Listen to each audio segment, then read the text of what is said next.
Bonjour à tous et bienvenue sur ma chaîne YouTube où chaque semaine nous avons la joie d'interroger un entrepreneur ancré et connecté au service de la vie. Alors aujourd'hui j'ai le plaisir d'interroger François Amp qui est entrepreneur et télépathe animalier. Alors, bonjour François. Oui, bonjour Henriette, bonjour à tous. Alors j'aime bien commencer par une question simple. Mhm. D'où viens-tu et comment tu te présentes aujourd'hui? Oui, d'où je viens, ça c'est une vaste question, peut-être que je viens des étoiles. Donc non, moi je suis en Normandie, près de Caen, et voilà, j'ai grandi entre la campagne et la ville, au contact des arbres, des animaux, de l'agriculture, voilà ce que je pourrais dire d'où je viens. Donc tu es un enfant de la campagne et comment tu es arrivé à entreprendre, à faire ce choix d'entreprendre? Ouais, alors moi j'ai grandi avec des parents maraîchers, donc c'est des gens qui ont toujours été à leur compte. Et donc pour moi, entreprendre, c'est quelque chose qui est plus ou moins naturel. Moi, être salarié, c'est pas quelque chose de naturel pour moi. J'ai été très peu salarié dans ma vie, j'ai dû l'être 3 ou 4 ans. Et donc c'est pas quelque chose qui est naturel. Pour moi, le salariat ne devrait plus exister. On ne devrait pas être salarié, mais on ne devrait pas salarier Ah oui, personne non plus, chacun pourrait être à son d'accord. compte. C'est ma vision à D'accord. moi. Voilà. C'est un besoin pour toi de créer de la richesse par toi-même en fait. Moi, c'est surtout un besoin d'être libre. C'est la liberté Ouais, qui c'est la t'inspire. liberté ouais, qui me porte. Ouais. Ouais. Mm. Et alors, oui, donc entreprendre pour toi, c'est créer sa liberté un petit peu. Oui, c'est ça, c'est avoir la liberté de créer, d'avoir l'opportunité d'être qui je veux être. Hmm. Et ça suffit pas d'être entrepreneur d'ailleurs pour être qui on veut être vraiment, parce on est face à ses limitations, à ses croyances, à ce qu'on a appris dans notre éducation. Et pour moi entreprendre, c'est casser, c'est casser tout ce que j'ai. Tous les jours, c'est casser toutes mes croyances en fait. Hmm. C'est vraiment. C'est, je considère que tout est illusion en fait. Et que du coup, ce que j'ai vécu hier, c'était une illusion, aujourd'hui aussi. Mais je peux faire de cette illusion aujourd'hui, je peux la faire évoluer par rapport à hier. Hmm. Et du coup, c'est vrai que parfois, pour les gens de mon entourage, maintenant ils sont habitués, mais même pour moi, c'était pas forcément toujours évident. C'est-à-dire que je peux changer rapidement d'avis, je peux beaucoup faire évoluer mes points de vue sur les choses. Et maintenant, c'est quelque chose que j'ai vraiment intégré en moi. C'est-à-dire que ma réalité, là, même ici maintenant, dans une heure, elle peut être différente. Et en tout cas, en étant entrepreneur, j'ai cette liberté de pouvoir aussi m'organiser dans le temps comme je souhaite, etc. Je peux créer de nouvelles prestations, je peux changer, je peux. Voilà, c'est pour moi vraiment l'entrepreneuriat. Alors ça nécessite de savoir se gérer, de savoir fixer des horaires, de savoir voilà, faire des choses qu'on n'aime pas forcément faire, la comptabilité, voilà, il faut être un peu multitâche. Hmm. Et alors justement, comment tu équilibres tes activités d'entrepreneur, tes activités stratégiques, concrètes et la profondeur de ton être en fait, qui justement joue dans ce jeu d'illusion, mais qui est quand même à la recherche de quelque chose de profond. Ouais, et ben pour être clair, hein, c'est pas toujours évident tous les jours d'arriver à trouver cet équilibre. Hein, c'est un peu, il y a quelque chose chez moi qui est en train d'évoluer. C'est une espèce de quête de perfection permanente qui jusque-là était pour moi devenu super lourd, quoi. De jamais être assez Hmm. bien, de vouloir toujours être absolument parfait, mais au final d'atteindre Hmm. quelque chose qu'on n'atteindra jamais. Et ça a été aussi pour moi d'accepter d'être ce que je suis là dans l'instant présent et d'avoir de la gratitude, d'accepter qui je suis dans, voilà, Hmm. dans ce que j'aime, mais aussi surtout dans ce que j'aime pas chez moi.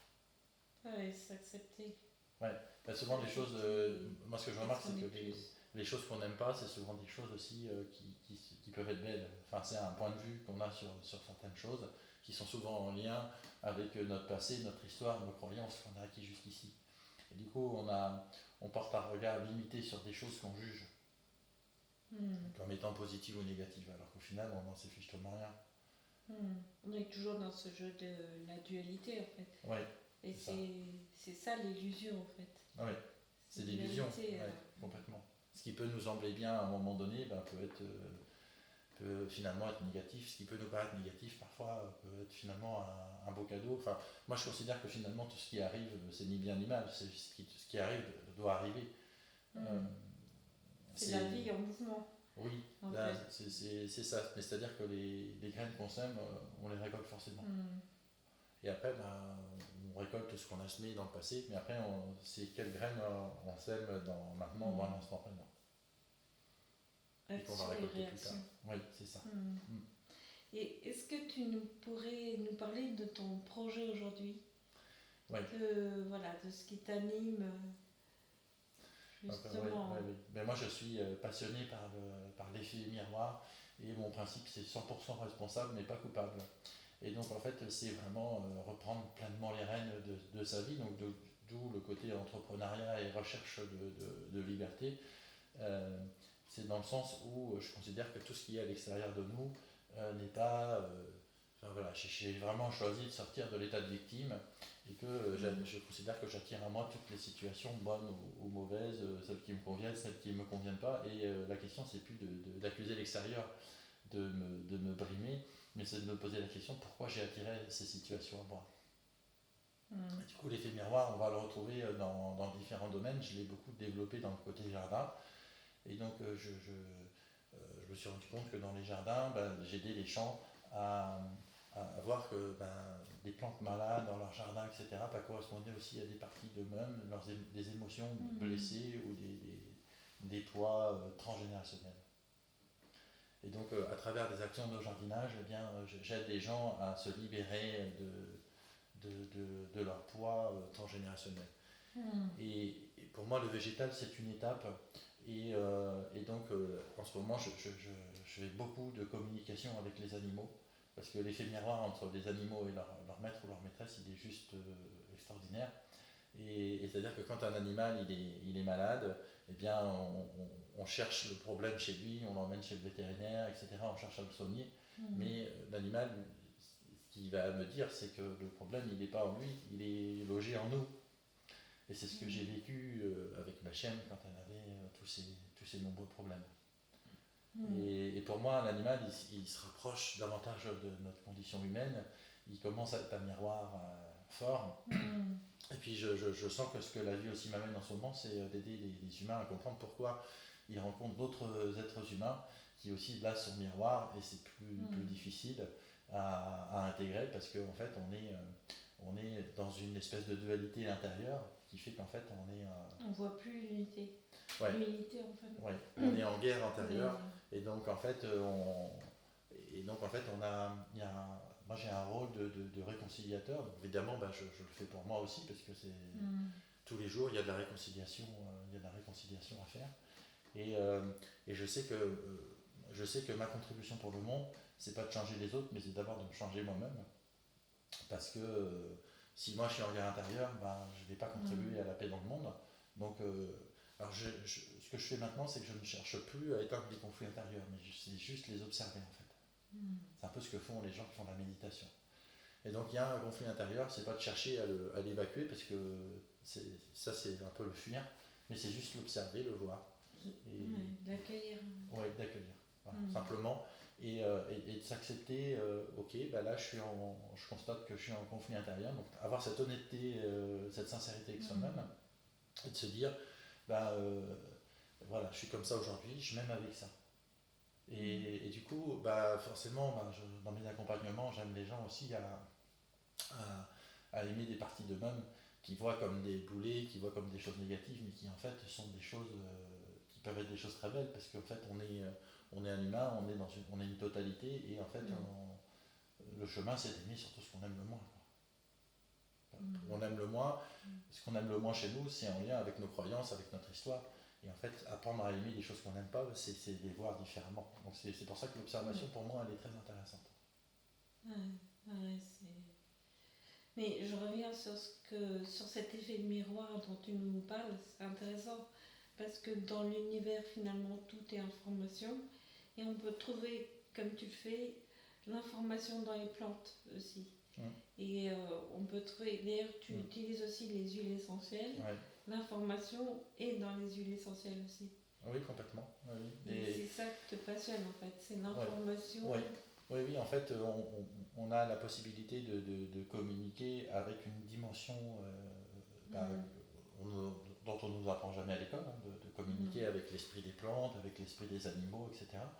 Et donc, en fait, c'est une dimension qui n'a pas forcément été beaucoup explorée par la science, mais moi, je suis quelqu'un qui aime expérimenter, et donc, quand je vois des effets positifs pour moi, bah, forcément, je les partage aux autres. Et donc dans les huiles essentielles, comment dire, on a le principal on a le principal de la plante. Donc c'est une aide, un soutien pour nous aider.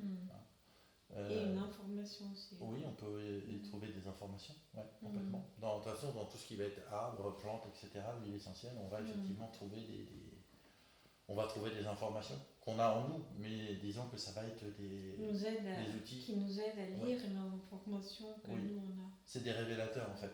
Un animal qui est malade, il vient révéler quelque chose de nous qui est malade.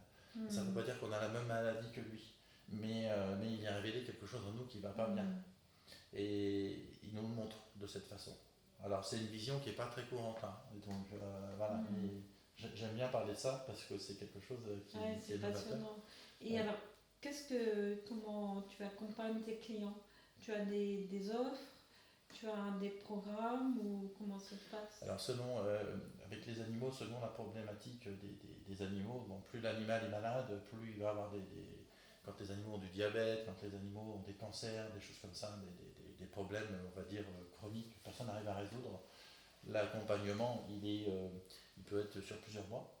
Et souvent, j'aide les clientes à voir qu'elles aussi, elles ont des problèmes qu'elles ne veulent pas voir. Et je leur montre qu'elles ont passé leur temps, toute leur vie, à se sacrifier pour les autres. Et que là, elles se sacrifient maintenant pour leur animal.